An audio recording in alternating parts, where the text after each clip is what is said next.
में वो एक बॉक्स लाता है जिसके अंदर एक रोबोट होता है। ये आम रोबोट नहीं है बल्कि बहुत ही इंटेलिजेंट है। और जैसे मार्टिन रोबोट को एक्टिवेट करता है, रोबोट उसे बताता है कि रोबोट्स के 3 लॉज हैं। किसी भी इंसान को हार्म नहीं करना। दूसरा लॉ होता है कि इंसानों के ऑर्डर्स को फॉलो करना है, पर वो इंसान के किसी भी ऐसे ऑर्डर को फॉलो नहीं कर सकते जिसमें वो दूसरे इंसान को हार्म पहुंचाने के लिए उन्हें कहे। और तीसरा लॉ होता है कि रोबोट्स को हमेशा अपने अस्तित्व को बचा कर रखना है।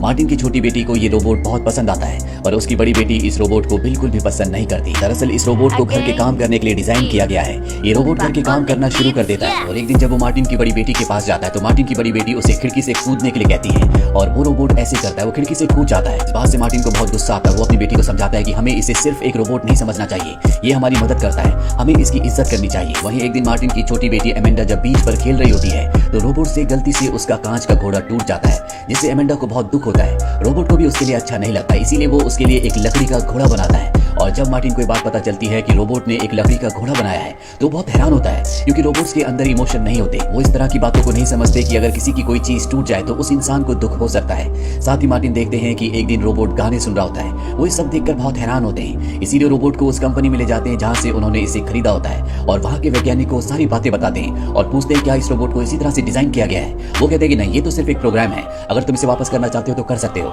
लेकिन मार्टिन साफ साफ मना कर देता है और रोबोट को लेकर घर वापस आ जाता है। दरअसल इस वक्त में इस तरह के कई रोबोट्स कई लोगों के पास भी होते हैं। धीरे धीरे वक्त बीतता है और रोबोट यहाँ पर बहुत सारी लकड़ी की चीजें बनाता है, जिनमें सबसे ज्यादा घड़ियां होती है। साथ ही वो पियानो बजाना भी सीखता है। इसी तरह से वक्त बीतता चला जाता है और रोबोट के अंदर बहुत सारे ह्यूमन इमोशंस आ जाते हैं। और अब एमेंडा भी बड़ी हो चुकी है। ये सब तय करते हैं कि रोबोट ने जितनी भी चीजें बनाई हैं ये उन सब को सेल कर देंगे और उससे जितने भी पैसे मिलेंगे उससे रोबोट का अकाउंट खोलेंगे।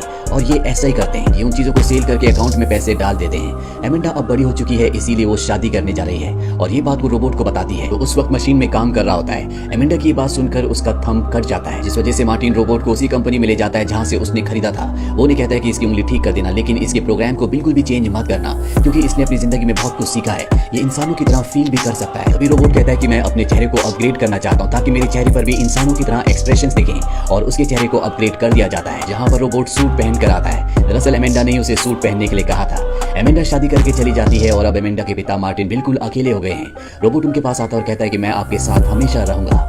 इसके बाद 12 साल बीत जाते हैं। एमेंडा का भी अब एक बेटा हो चुका है जो रोबोट को बिल्कुल पसंद नहीं करता, वो हमेशा उसे परेशान करता है। रोबोट एमेंडा को कहता है कि अब मैं जाना चाहता हूँ, मुझे फ्रीडम चाहिए। और इसके बाद वो मार्टिन के पास यानी कि एमेंडा के पिता के पास जाता है और उनसे कहता है कि अब मुझे यहाँ से जाना होगा, मैं आजाद होना चाहता हूँ। ये सुनकर मार्टिन को बहुत दुख होता है, क्योंकि उनकी बेटियों की शादी के बाद रोबोट ही उनका सबसे अच्छा साथी था और अब वो भी जाना चाहता है। वो उसे जाने की इजाजत दे देते हैं। रोबोट उन्हें एक चेक देता है। ये पैसे उसने अपने हाथ से बनाई हुई चीजों से कमाए हैं, लेकिन मार्टिन उसका चेक उसे वापस कर देते हैं और रोबोट अब घर से निकल जाता है। वो समंदर के पास एक जमीन खरीदता है जहाँ पर वो लकड़ी का अपने हाथों से बहुत ही सुंदर घर बनाता है और यहाँ पर वो लकड़ी की चीजें बनाता रहता है। और इसी तरह उसे जिंदगी गुजारते हुए 16 साल बीत जाते हैं। एमेंडा की भी एज अब बहुत ज्यादा हो चुकी है। वो रोबोट से मिलने के लिए आती है और उसे बताती है कि मेरे पिता की हालत बहुत खराब है, वो बहुत ज्यादा बीमार है, वो तुमसे मिलना चाहते हैं। रोबोट उनसे मिलने जाता है, जहाँ पर मार्टिन उसे कहते हैं कि तुमने हमारी बहुत सालों तक सेवा की थी, जिसके लिए मैं कभी तुम्हें थैंक्स नहीं कह पाया। वो उसे थैंक्स कहते हैं और प्यार से अपना हाथ उसके हाथ पर रखते हैं और इसके बाद उनकी मृत्यु हो जाती है। और अब रोबोट इस देश से भी दूर जाना चाहता है, देश विदेश घूमना चाहता है, पर उसे इसकी इजाजत नहीं होती। इसीलिए वो इसके लिए केस फाइल करता है और ये केस एमेंडा का बेटा हैंडल करता है, जो कि अब बहुत जवान हो चुका है। वैसे भी वो इस रोबोट को पसंद नहीं करता था, वो हमेशा चाहता था कि उसकी मॉम इससे दूर रहे,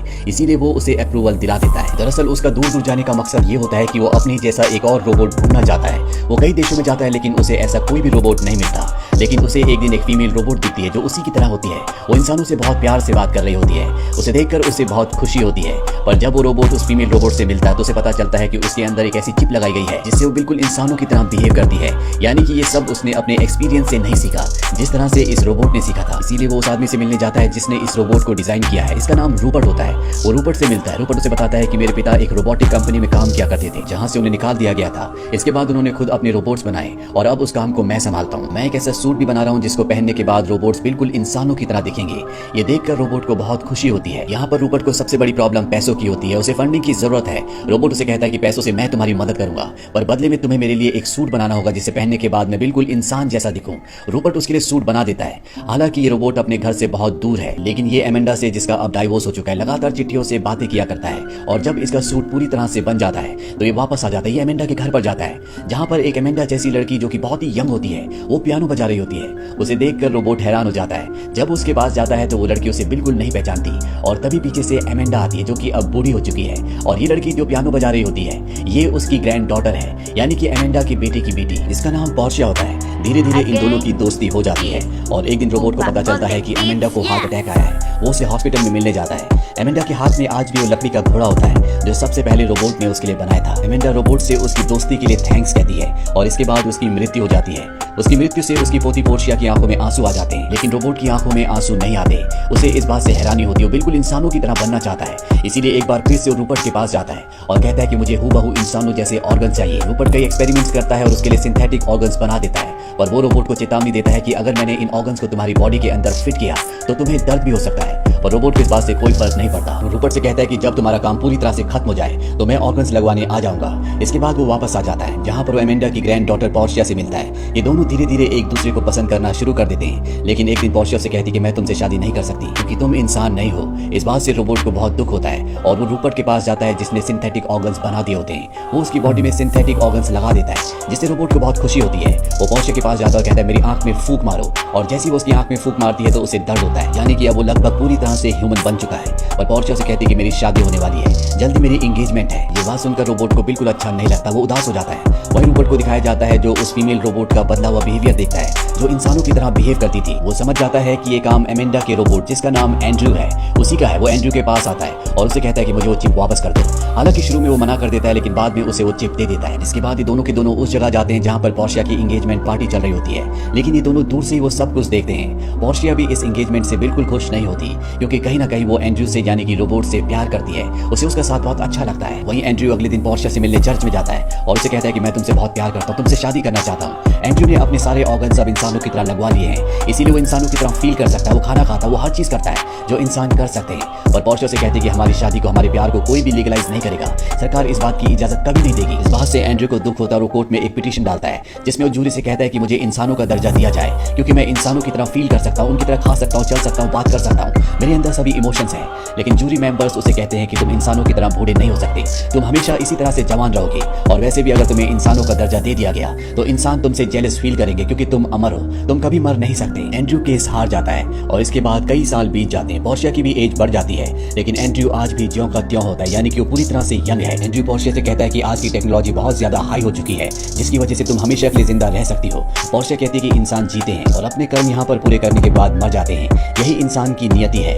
ये जानने के बाद एंड्रयू के मन में आता है कि वो भी अब पूरी तरह से इंसान बन जाएगा। हालांकि उसके अंदर इंसान वाले सारे इमोशंस होते हैं, लेकिन अब वो शायद इंसानों की तरह मरना भी चाहता है। इसीलिए रूपर्ट के पास जाता है जो अब बहुत अमीर और बहुत ही कामयाब इंसान बन चुका है। एंड्रयू से कहता है कि तुम्हें मेरे फ्लूइड को बदलना होगा। रूपर्ट से कहता है कि अगर मैंने तुम्हारे फ्लूइड के बदले तुम्हारी बॉडी में ब्लड डाल दिया तो कुछ सालों के बाद तुम्हारी मृत्यु हो जाएगी। लेकिन एंड्रयू इसके लिए पहले से तैयार होता है और रूपर्ट उसकी बॉडी से फ्लूइड निकालकर उसकी बॉडी में ब्लड डाल देता है। इस ब्लड की वजह से न सिर्फ उसका इंसानों की तरह अंत होगा बल्कि उसकी उम्र भी बढ़ेगी। कुछ सालों बाद दिखाया जाता है कि अब उसकी उम्र बढ़ चुकी है, वो भी बूढ़ा हो चुका है, और ये साल होता है सन 2205 का। आज रोबोट को यानी कि एंड्रयू को इस दुनिया में आए हुए पूरे 200 साल हो चुके हैं। वो कोर्ट में एक बार फिर से पिटीशन दर्ज करता है और कहता है कि मुझे इंसानों का दर्जा दे दिया जाए, अब मेरी भी उम्र बढ़ती है और मैं एक इंसान की तरह इस दुनिया से जाना चाहता हूँ। कोर्ट कहती है कि हम अपना फैसला तुम्हें बाद में सुनाएंगे। कुछ दिनों के बाद दिखाया जाता है कि एंड्रयू की और पोर्शिया की उम्र की वजह से तबीयत खराब हो जाती है। ये दोनों की दोनों लाइफ सपोर्ट पर होते हैं और तभी कोर्ट अपना फैसला सुनाती है जो लाइव टेलीकास्ट हो रहा होता है। एंड्रयू और पोर्शिया भी इसे देख रहे होते हैं। कोर्ट कहती है कि हम एंड्रयू को इंसानों का दर्जा देते हैं और वो इस दुनिया का सबसे पुराना इंसान है जिसे 200 सालों से ज्यादा हो चुके हैं। साथ ही इन दोनों की शादी को भी मान्यता दे दी जाती है। इस न्यूज को सुनते सुनते ही एंड्रयू की मृत्यु हो जाती है। पोर्शिया नर्स से कहती है कि एंड्रयू हमेशा से जानता था कि वो एक इंसान है, उसे किसी की भी कंफर्मेशन की जरूरत नहीं थी, ये सब उसने मेरे लिए किया था। ये जो नर्स होती है ये वही रोबोट होती है जिसे एंड्रयू सबसे पहले मिला था। अब साइंस ने बहुत ज्यादा तरक्की कर ली है, इसीलिए सभी इंसान अब बिल्कुल रोबोट्स की तरह दिखते हैं। पोर्शिया इस रोबोट को ऑर्डर देती है कि उसका लाइफ सपोर्ट बंद कर दे क्योंकि अब उसकी भी उम्र हो चुकी है। उसने एंड्रयू का हाथ पकड़ा हुआ होता है।